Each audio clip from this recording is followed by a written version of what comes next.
Assalamualaikum warahmatullahi wabarakatuh. Halo semuanya, kenalin kami dari kelompok 5 yang beranggotakan. Saya Anggira Mamalia, absen 2. Saya Khulfatul Latifah, absen 12. Saya Nadia Mediboina, absen 18. Dan saya Zelika Kunabidah, nomor absen 30. Nah, pada video kali ini kami akan membahas mengenai bank syariah yang ada di Indonesia, bank syariah internasional, dan juga BPRS. Nah, bagaimana sih videonya? Mari kita simak sama-sama, selamat menonton. Berikut merupakan penjelasan dari Bank Pembiayaan Rakyat Syariah Asad Alif. Seputar BPRS atau Bank Pembiayaan Rakyat Syariah Asad Alif. Apa itu BPRS dan kegiatan BPRS itu apa saja sih? Nah, di pengertian Bank Pembiayaan Rakyat Syariah ini adalah bank syariah yang dalam kegiatannya tidak memberikan jasa dalam lalu lintas pembayaran. Bank Pembiayaan Rakyat Syariah atau BPRS tidak dapat dikonversi menjadi Bank Pengkreditan Rakyat atau BPR. BPRS Asad Alif melingkup usaha BPRS adalah berdasarkan prinsip syariah dan atas dasar bagi hasil bukan riba, serta tidak menggunakan bunga seperti alat untuk memperoleh pendapatan melainkan sebagai kemitraan, keadilan, dan transparansi. Tujuan di BPRS Asad Alif ini melakukan kegiatan ini adalah syiar pola keuangan syariah, memberdayakan dan mengajak masyarakat Islam untuk mengetahui dan menghindari akan bahaya riba, menyalurkan modal kepada masyarakat dan membangun perekonomian usaha golongan ekonomi lemah di wilayah pedesaan atau di kecamatan, melindungi usaha kecil dari cengkraman lintah darat, pemerataan kesempatan berusaha bagi masyarakat di pedesaan atau kecamatan. Selanjutnya, mengenai produk-produk BPRS Asad Alif, terdapat 8 produk, yakni 1. Tabungan umat, 2. Tabungan Idul Adha, 3. Tabungan kurban, 4. Tabungan wadiah, 5. Simpanan pelajar, 6. Deposito, 7. Pembiayaan murabahah, dan 8. Pembiayaan musyarakah. 1. Tabungan umat. Tabungan umat adalah simpanan pihak ketiga di Bank Pembiayaan Rakyat Syariah Asad Alif yang penarikannya dapat sewaktu-waktu sesuai dengan perjanjian antara pihak bank dan nasabah. Keuntungan atau keistimewaannya sendiri yakni 1. Kenyamanan karena operasionalnya dilaksanakan berdasarkan syariah dengan sistem bagi hasil. Yang kedua, membantu pengembangan ekonomi umat. Yang ketiga, keuntungan bagi hasil secara langsung atau otomatis ditambah pada nominal tabungan, lebih aman daripada menyimpan tunai. Yang kelima, tanpa biaya administrasi, dan yang keenam, dijamin LPS. Pembahasan yang kedua yaitu mengenai tabungan Idul Fitri. Tabungan Idul Fitri ini adalah simpanan pihak ketiga di Bank Pembiayaan Rakyat Syariah Asad Alif yang penarikannya dilakukan pada kondisi-kondisi tertentu sesuai dengan perjanjian antara bank dan nasabah. Keuntungan atau keistimewaan yang didapat, yang pertama, kenyamanan karena operasionalnya dilakukan berdasarkan syariah dengan sistem bagi hasil. Yang kedua, membantu pengembangan ekonomi umat. Yang ketiga, keuntungan bagi hasil secara otomatis ditambah pada nominal tabungan. Yang keempat, membantu penabung dalam menyalurkan zakat fitrah. Yang kelima, tanpa biaya administrasi. Yang keenam, dijamin oleh LPS. Pembahasan yang selanjutnya yaitu mengenai tabungan kurban. Dari segi penjelasan maupun keuntungan atau keistimewaan ini sama persis kayak tabungan Idul Fitri tadi, yaitu simpanan pihak ketiga di Bank Pembiayaan Rakyat Syariah Asad Alif yang penarikannya dilakukan pada kondisi-kondisi tertentu sesuai dengan perjanjian antara bank dan nasabah. Keuntungan dan keistimewaannya sama. Yang keempat yaitu tentang tabungan wadiah. Transaksi penitipan dana atau barang dari pemilik kepada penyimpan dana atau barang dengan kewajiban bagi pihak yang menyimpan untuk mengembalikan dana atau barang titipan sewaktu-waktu.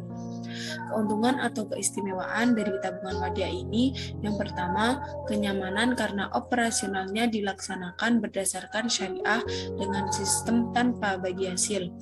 Yang kedua, membantu pengembangan ekonomi umat.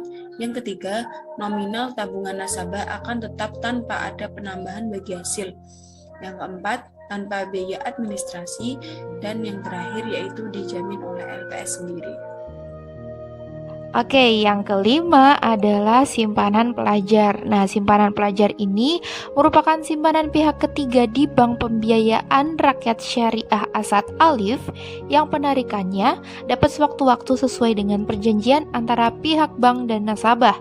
Nah, keuntungan atau keistimewaan dari simpanan pelajar Asad Alif itu apa sih? Yang pertama, kenyamanan karena operasionalnya dilaksanakan berdasarkan syariah dengan sistem tanpa bagi hasil. Kemudian yang kedua, membantu pengembangan ekonomi umat. Kemudian yang ketiga, nominal tabungan nasabah akan tetap tanpa ada penambahan bagi hasil. Kemudian yang keempat, tanpa biaya administrasi. Kemudian yang kelima, dijamin oleh LPS. Nah, kemudian yang keenam ada deposito. Jadi deposito mudorobah adalah jenis simpanan berjangka dengan akad bagi hasil dalam mata uang rupiah yang penarikannya hanya dapat dilakukan sesuai dengan jangka waktu yang telah disepakati. Keuntungan atau keistimewaan dari deposito ini yang pertama, nasabah mendapatkan nisbah sesuai dengan jangka waktu yang sudah disepakati. Kemudian yang kedua, nasabah mendapatkan bagi hasil sesuai dengan nisbah yang sudah disepakati. Kemudian yang ketiga, dijamin oleh LPS. Nah, kemudian yang ketujuh ada pembiayaan murabahah. Nah, pembiayaan murabahah ini merupakan transaksi penitipan dana atau barang dari pemilik kepada penyimpan dana atau barang dengan kewajiban bagi pihak yang menyimpan untuk mengembalikan dana atau barang titipan sewaktu-waktu. 8. Pembiayaan musyarakah. Pembiayaan musyarakah yaitu akad kerjasama antara dua pihak atau lebih untuk suatu usaha tertentu di mana masing-masing pihak memberikan kontribusi dana dengan kesepakatan bahwa keuntungan dan risiko akan ditanggung bersama sesuai dengan kesepakatan. Nasabah bertindak sebagai pengelola usaha dan bank sebagai mitra dapat sebagai pengelola usaha sesuai dengan kesepakatan.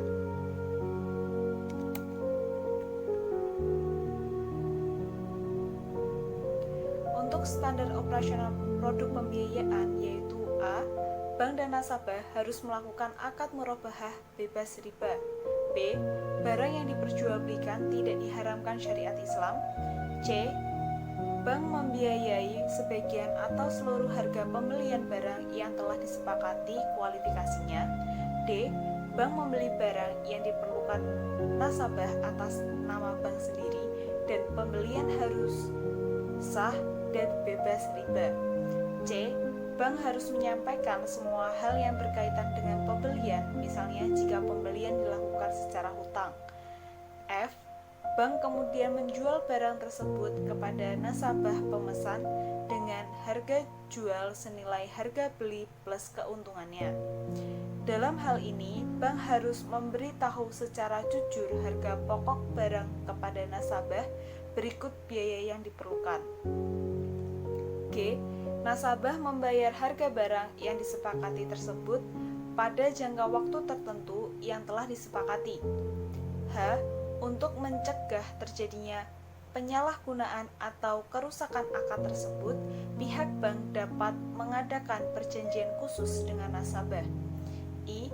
Jika bank hendak mewakilkan kepada nasabah untuk membeli barang dari pihak ketiga, akad jual beli mudharabah atau murabahah harus dilakukan setelah barang ada, yang secara prinsip menjadi hak milik bank.